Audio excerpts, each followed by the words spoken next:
News from around the globe. Hot, fresh, balanced and objective.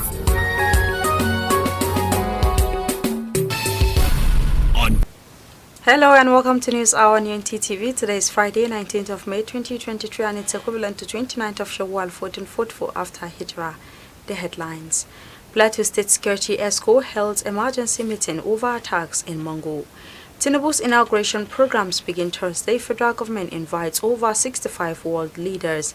Direct entry UTME candidates to sit for same examination henceforth, says JAMB. And on the foreign scene, Biden and G7 leaders prepare new Russia sanctions as Zelensky expected to attend Japan summit. In sport, Newcastle need one more victory to secure top 4 finish. And those were the headlines, and for details and more of the stories, I am Rukayat Sani Ibrahim. The Plateau State Security Council has held an emergency meeting to review and assess the recent attacks in various villages in Mongo local government area, which left many dead, property destroyed and others injured. A statement by Dr. Makut Simon Marcham, Director of Press and Public Affairs to the Governor of Plateau State, said a security meeting, which held at the Government House, Raphael Jers, was chaired by the Governor Simon Bako Lalong. Governor Lalong, while briefing newsmen after the meeting, said the council reviewed the situation and resolved that all suspects arrested for allegedly carrying out the attack must be immediately prosecuted in a transparent and open manner, to send a strong message to the public that no criminal conduct will go unpunished. He said the council condemned the dastardly acts and remains committed to sustaining the search for other fleeing perpetrators who must be arrested and dealt with swiftly. The governor also stated that the Security Council mandated the security agencies to sustain the presence of their personnel on ground to rebuild confidence and halt any further affront on innocent citizens. Lalong also disclosed that government will immediately step in to address the plight of displaced persons in the area and work toward restoring normalcy. It will be recalled that the Deputy Governor, Professor Soni Chioden, the Secretary to the Government of the State, Professor Daladi Abok Atu, and security chiefs in the state visited the affected areas on Wednesday. About 65 world leaders, including head of states, have been invited to grace the inauguration of the President-elect Bola Tinubu, who will be sworn in as the 16th President of Nigeria on May 29. Also expected at the nation's 7th transition ceremony are past presidents, diplomats, heads of international organizations, and prominent Nigerians and representatives of foreign governments and agencies. The inauguration programs will begin on Thursday with the investiture of Tinubu, with the Grand Commander of the Order of the Federal Republic and the Vice President-elect Kashim Shettima as the Grand Commander of Order of the Nigerian Director in the Ministry Grand Commander of Order of the Niger. A director in the Ministry of Foreign Affairs confirmed to newsmen on Thursday that several African leaders have indicated interest in attending the inauguration ceremony, which will take place at Eagle Square, Abuja. The Joint Admissions and Matriculation Board (JAMB) has said that direct entry candidates seeking to gain admission to Nigerian universities will henceforth be required to sit for the UTME along with other candidates. JAMB said that the new policy was to ensure that the DE candidates justify the position of their A-level certificates. This was disclosed in a statement made available to newsmen in Abuja on Thursday by the board's head, Public Affairs and Protocol, Dr. Fabian Benjamin, at the end of its management committee meeting. He said a committee meeting was held to appraise the recent crisis witnessed in the conduct of the 2023 DE registration. Benjamin said the policy change was also to holistically address all loopholes giving rise to abuses in the DE admission processes. As the Dangote refinery begins operations next week, the supply of 300,000 barrels of crude oil per day by the Nigerian National Petroleum Company Limited to the facility is going to commence, the Group Chief Executive Officer NNPCL Mele Kyari announced on Thursday. Kyari, who disclosed this at the ongoing 4th Nigerian Oil and Gas Opportunity Fair in Yanawa, Bayelsa State, also urged all stakeholders to join the nation's oil company in growing crude oil and gas production in Nigeria. He said the NNPCL, which had 20% stake in the refinery, was ready to meet its crude supply obligations to the facility, stressing that with the coming on stream of the refinery next week, the national oil company will be supplying 300,000 barrels of crude oil per day to Dangote.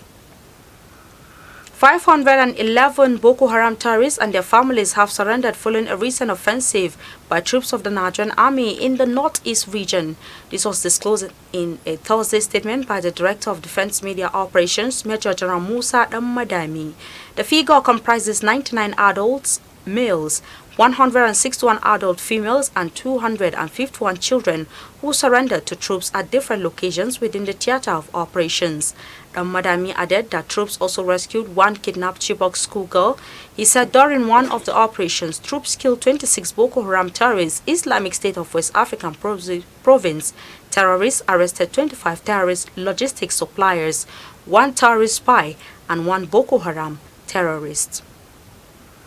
The Presidential Election Petition Court has fixed May 22 to rule on the modalities for the conduct of the main hearing the petition by the Allied People's Movement APM.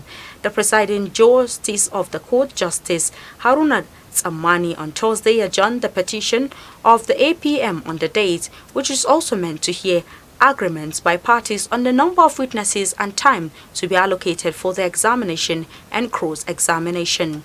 Lawyers to the parties in the APM petition, INEC, APC, Tinubu, Shatima and Kabiru Masari confirmed that they agreed not to object to any document certified by INEC to be relied on at the trial.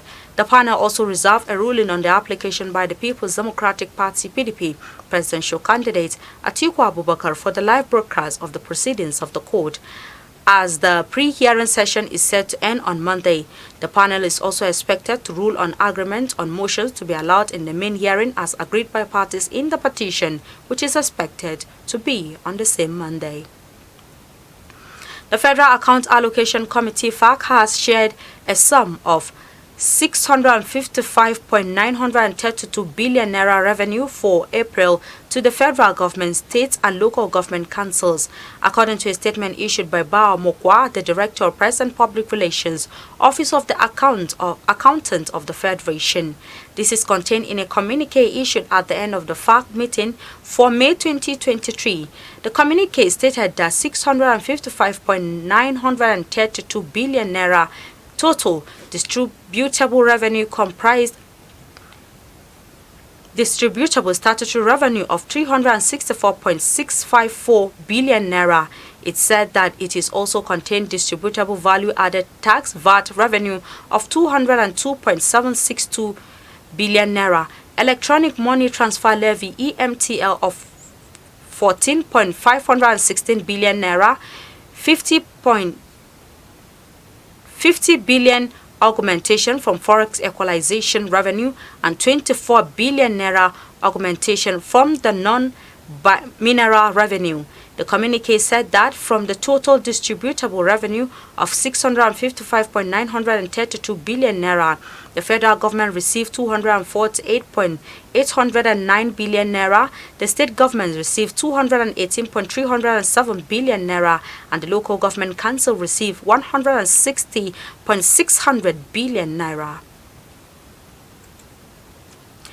The National Working Committee (NWC) of the All Progressives Congress (APC) has set aside the expulsion of a former governor of Gombe State, Senator Danjuma Goje, and cautioned its state chapters against the indiscriminate suspension and expulsion of members of the party. Goje was expelled by the Gombe State chapter of the APC over alleged anti-party activities in the recently conducted elections.